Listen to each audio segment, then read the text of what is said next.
Gawin mo ito kung gusto mo na hindi siya makakatulog sa kakaisip sa'yo.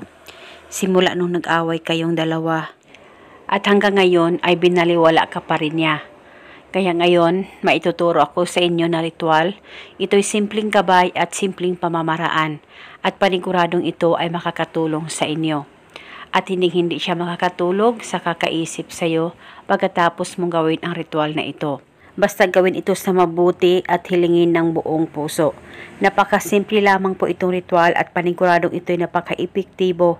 Basta dapat 100% ang paniniwala mo sa mga ganitong pamamaraan. Gawin ito sa kahit na anong araw o oras na gusto mo, basta gawin ito bago ka matulog.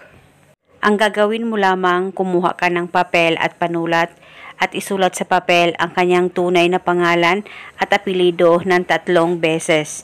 At pagkatapos, kumuha ka ng bote ng mineral o bote ng soft drinks ay pwedeng gamitin.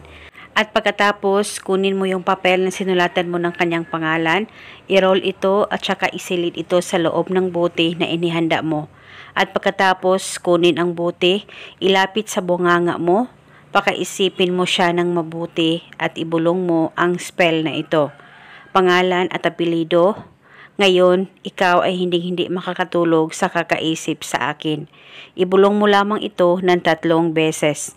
At pagkatapos, ang bote ay ilagay sa ilalim ng kama mo o di kaya sa gilid ng higaan mo o sa ibabaw ng kabinet mo at dapat walang makakakita at makakaalam nito at paniguradong hindi siya makakatulog sa kakaisip sa iyo at matatamaan siya ngayon mismo. At kinabukasan, ulitin mo ang paggawa nitong ritual, kunin mo lamang ang bote at saka ibulong ang spell.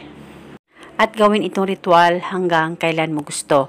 At eto muna sa ngayon, maraming salamat po sa panonood. May God bless us all.